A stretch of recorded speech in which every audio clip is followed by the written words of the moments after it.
Queridos irmãos e irmãs, em um mundo em que as relações humanas estão cada vez mais marcadas pelo secularismo, pela pluralidade de ideias e opções, o cristão se vê diante de desafios cada vez mais singulares, desafios cada vez novos e diferentes. Nesse contexto em que todos nós estamos inseridos, nós nos vemos diante de uma cultura que estimula a autonomia, que estimula também o individualismo e muitas vezes o relativismo moral também se faz presente nesses contextos. Por exemplo, valores e princípios cristãos que até pouco tempo atrás eram amplamente aceitos e fundamentavam toda uma sociedade, nos dias de hoje parecem estarem sendo contestados e até substituídos por outros valores, ideologias e filosofias seculares que muitas vezes não têm nada a ver mais com aqueles princípios cristãos e até são contrários. Nós estamos nessa sociedade. O cristianismo, nesse contexto, acaba perdendo grande parte do seu espaço e da sua influência dentro da sociedade. E muitas vezes o próprio cristianismo, as igrejas são colocadas à margem da sociedade e até desprezadas. Os cristãos acabam sofrendo com isso também, sendo colocados à margem da sociedade por aqueles que adotam uma mentalidade cada vez mais secularizada e plural. E isso, claro, nos cristãos pode, e muitas vezes de fato gera, um sentimento de isolamento, de alienação, talvez. O cristão acaba se sentindo, será que eu ainda pertenço a esse mundo? Diante de práticas cristãs que muitas vezes para o mundo parecem antiquadas ou irrelevantes, nós somos levados a pensar nisso. Será que a minha fé ainda tem sentido nesse contexto? Além disso, vejam vocês, o pluralismo religioso, aquela multidão e a grande quantidade de ideias e concepções religiosas, diversas crenças coabitam. O pluralismo de influências religiosas, e nós nos deparamos diante de uma multiplicidade cada vez maior de perspectivas filosóficas, perspectivas religiosas, que até é difícil de acompanhar. Isso gera questionamentos sobre a validade e a singularidade da nossa própria fé. Onde nós nos encaixamos dentro de uma sociedade cada vez mais cheia de opções, ideias e oportunidades diferentes e contraditórias. É comum, dentro dessa realidade, o confronto, tanto na área da política, quanto na área da religião e tantos outros temas. Temos observado um acirramento das discussões. O confronto de ideias torna-se cada vez mais evidente.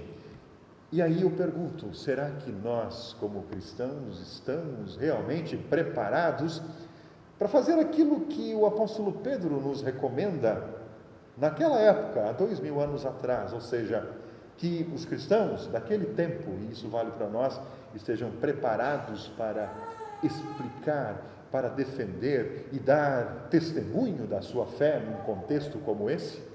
Estamos preparados para isso?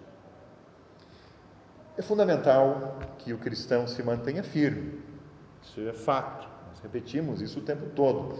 É fundamental que o cristão também conheça, saiba dar razão da sua fé viva e vivida de acordo com os ensinamentos de Cristo. Mais do que isso, em um turbilhão de ideias, em um turbilhão de crenças num mundo plural como o nosso, precisamos estar aptos, ou nos adaptar a essa realidade, para buscarmos um equilíbrio entre as nossas convicções e as crenças dos outros, para que haja um diálogo respeitoso, para que possamos respeitar também o contraditório e, em um alto nível de debate, testemunharmos aquilo que para nós é a verdade, o caminho, a vida, conforme Cristo nos ensina.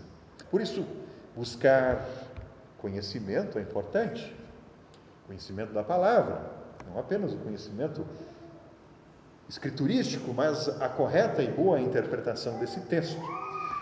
A compreensão e a boa convivência, a boa vivência de fé também tornam-se fundamentais para que nós saibamos de fato articular e nos comunicar de maneira efetiva, onde a nossa fé muitas vezes ela é questionada, sem lacração, sem brigas, sem discórdia, mas com argumentos sólidos. Vejam vocês, um pouco antes da sua morte, Jesus fez a seguinte oração. Ele orou: Pai, peço também em favor das pessoas que vão crer em mim. Isso inclui nós, né? Ele está falando de uma perspectiva futura. Peço em favor das pessoas que ainda vão crer em mim, por meio da mensagem dos apóstolos. E peço que todos sejam um, a fim de que o mundo saiba que me enviaste e que amas os meus seguidores como também me amas. Oração de Jesus.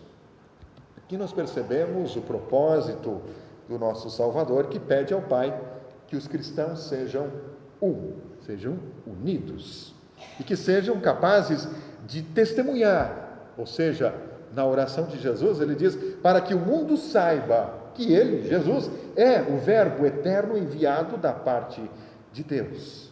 Em outras palavras, Jesus está pedindo ao Pai que as pessoas que ainda iriam crer, as pessoas que viriam depois, inclui todos os cristãos ao longo desses 2000 anos de história do cristianismo, incluindo nós aqui, que essas pessoas estejam preparadas e estejam dispostas a enfrentar os desafios, sejam eles desafios intelectuais, envolvendo o conhecimento da palavra, sejam eles desafios que surgem por causa das críticas e questionamentos à fé cristã, que muitas vezes surgem nesses confrontos em um contexto como o que nós vivemos.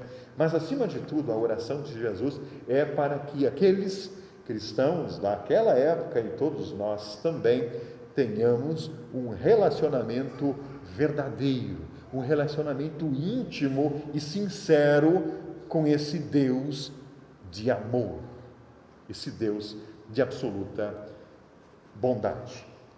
Algum tempo depois de fazer essa oração, passados os acontecimentos que nós acabamos de lembrar, está aqui o nosso túmulo ainda, né?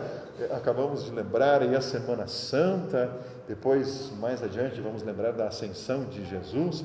Passados todos esses acontecimentos, né? Vemos os primeiros cristãos vivendo juntos, em união, em pureza de amor uns pelos outros.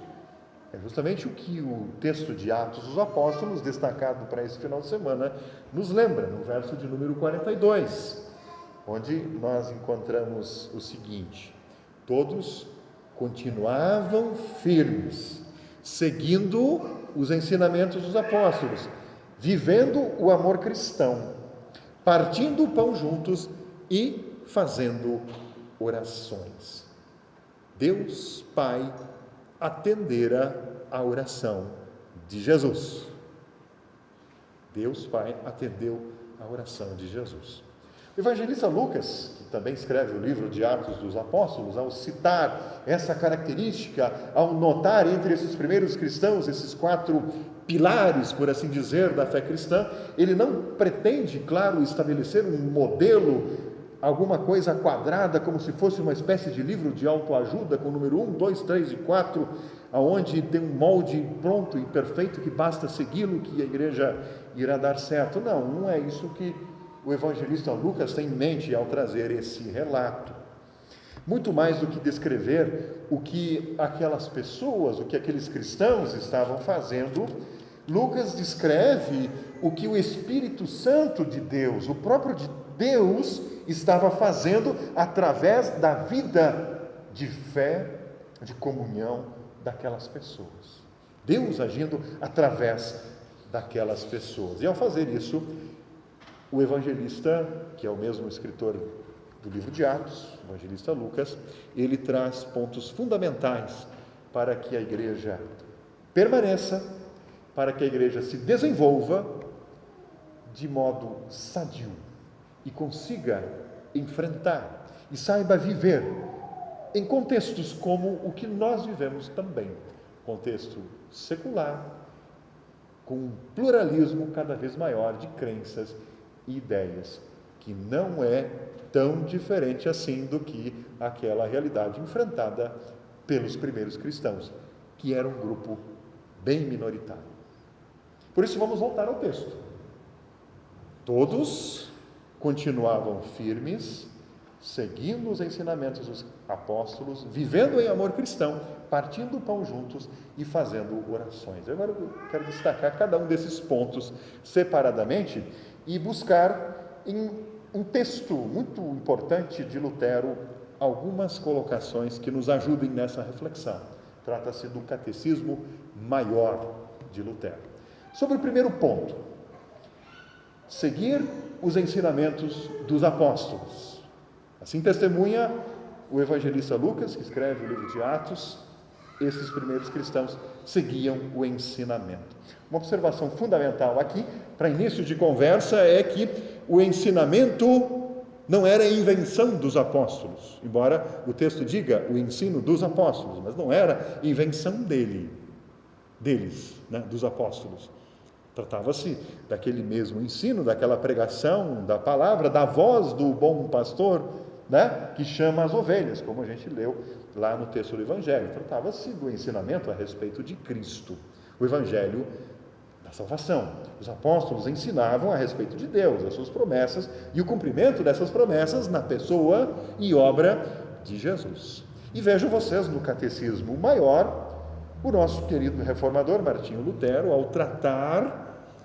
ao falar sobre a verdadeira essência da igreja, no terceiro artigo do Credo, ele escreveu que a Santa Igreja Cristã é composta apenas por pessoas que vivem sob uma só cabeça, Cristo. A Igreja Cristã é composta por pessoas que vivem sob uma só cabeça, que é Cristo. E esse grupo é congregado pelo Espírito Santo em uma só fé, sem seitas e sem cismas. E o próprio Lutero confessa um pouco mais adiante, dentro desse mesmo texto, ele diz assim: eu também sou parte e membro desta congregação. Pelo Espírito, a ela eu fui levado e incorporado através do fato de haver ouvido e ainda ouvir a palavra de Deus, que é o princípio para nela se estar. Percebam aqui, o princípio para se estar, naquilo que o credo apostólico chama de igreja cristã, é ouvir a palavra. Em um outro trecho dos seus escritos, Martinho Lutero diz assim, que a igreja ela é formada pelas ovelhas que ouvem a voz do bom pastor. Ouvir e refletir nessa palavra. Para Lutero, esse é o princípio para se estar, para se fazer parte da verdadeira igreja cristã. Ele está se referindo à igreja que nós chamamos de igreja invisível, da qual fazem parte todos aqueles que creem, estejam eles nessa, naquela ou naquela outra denominação cristã. Cristo conhece o coração de cada um, conhece os seus. Outro critério apresentado, pode passar ali, naquele mesmo texto de Atos dos Apóstolos. Todos continuavam firmes nos ensinamentos dos apóstolos e também, ponto número 2, viviam o amor cristão. Os cristãos dessa igreja, que nós podemos chamar de igreja primitiva, não no sentido de ser antiquada ou algo assim, não, mas a primeira igreja, primitiva, primeira princípio, os cristãos dessa igreja entenderam que o serviço, a ajuda, a consolação dos irmãos era essencial, é essencial na vida cristã.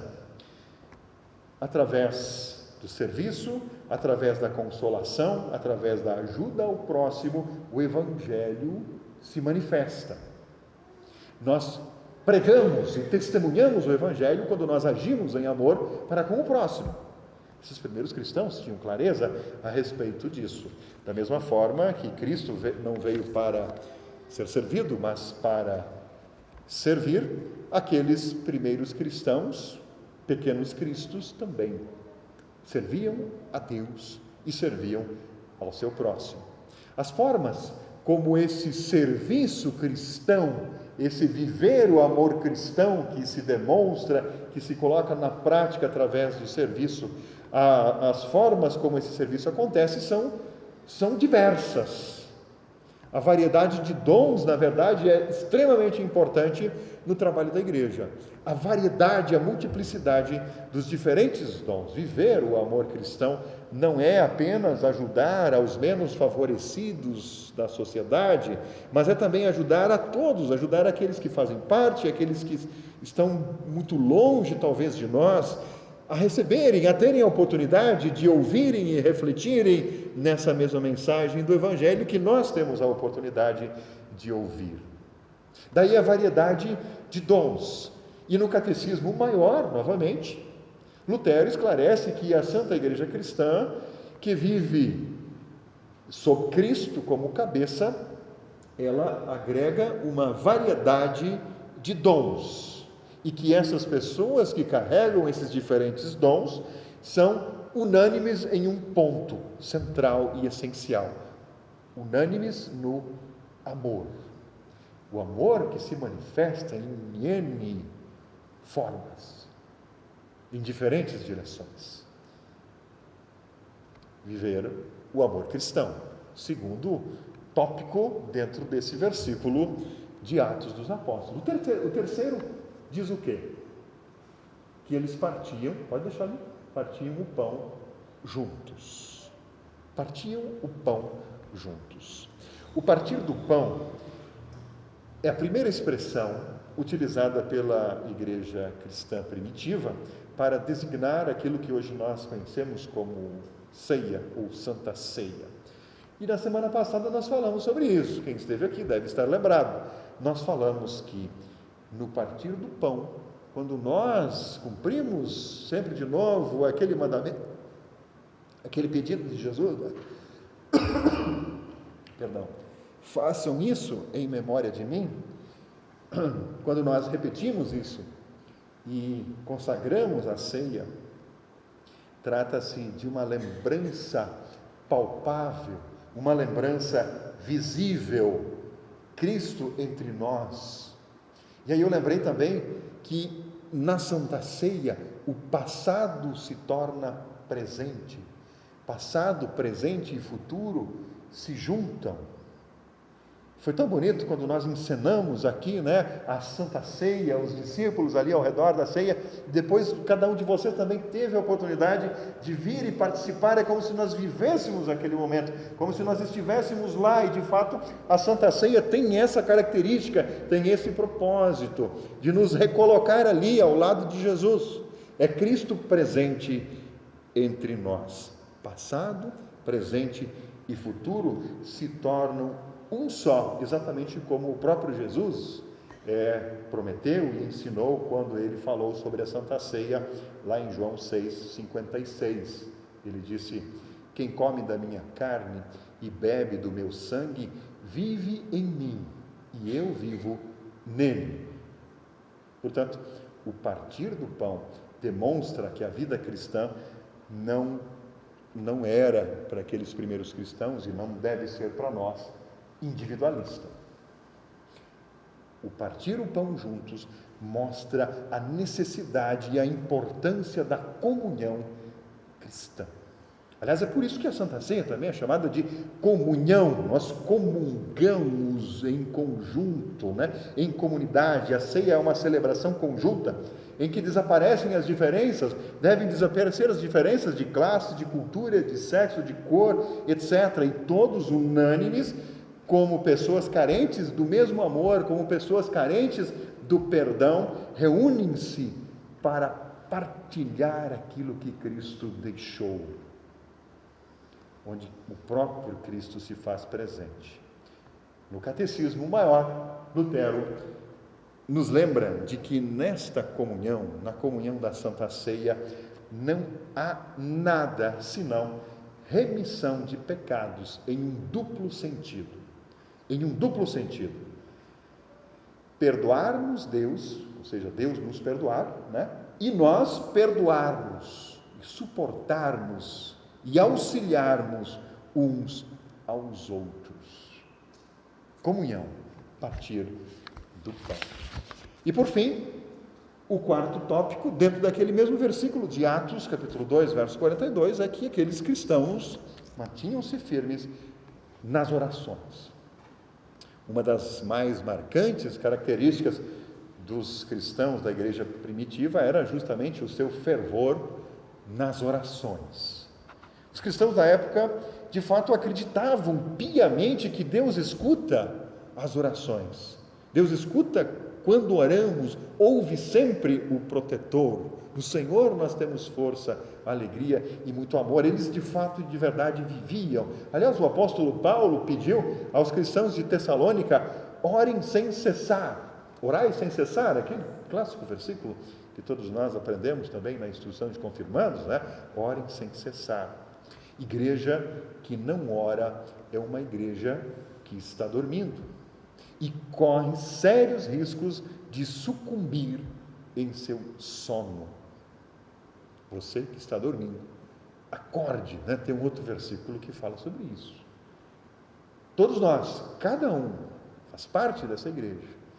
E a oração deve fazer parte da nossa vida. Veja o que o reformador Martinho Lutero coloca lá no Catecismo Maior, quando ele está tratando da oração, ele está tratando do Pai Nosso. Ali ele justifica a necessidade da oração, dizendo que nada é mais necessário do que viver continuamente nos ouvidos de Deus, clamando e pedindo que Ele nos dê, que preserve e multiplique a fé.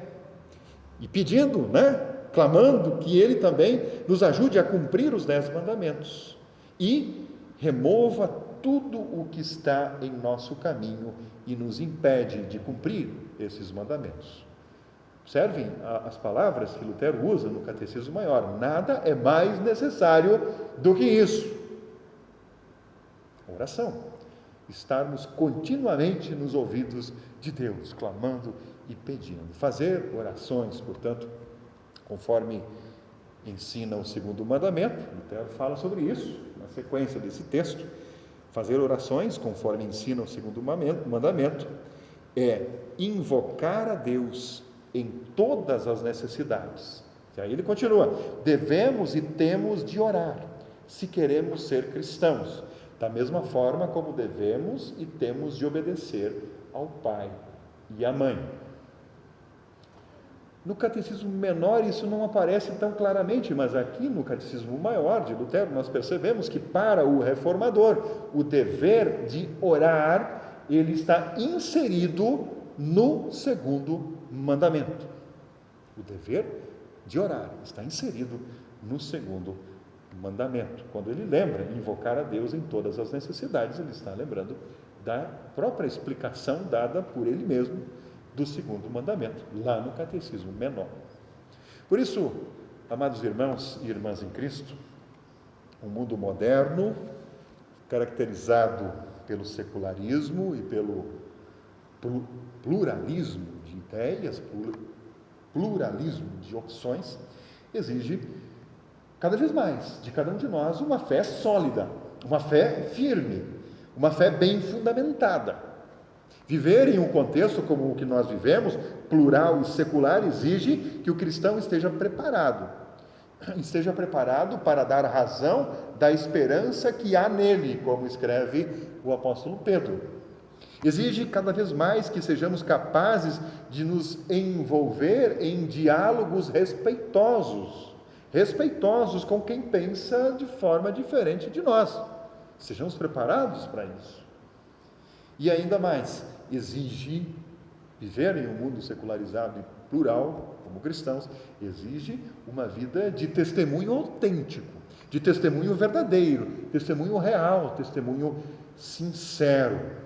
Um cristianismo só da boca para fora, ou então um cristianismo só da porta para dentro, né? Só da porta para dentro, seja da igreja ou de casa, também não serve. Precisa ser um cristianismo vivido e praticado.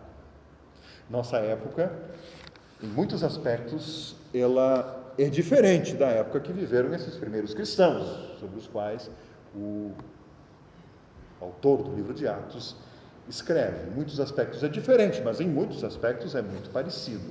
Mas é importante nós lembrarmos que aqueles primeiros cristãos viveram em uma sociedade altamente hostil, altamente contrária aos valores cristãos, muito mais do que a que nós vivemos hoje. E mesmo assim, apesar disso, e talvez por causa disso, por causa das perseguições, é que a mensagem de Cristo se espalhou. Preservou-se e chegou até nós.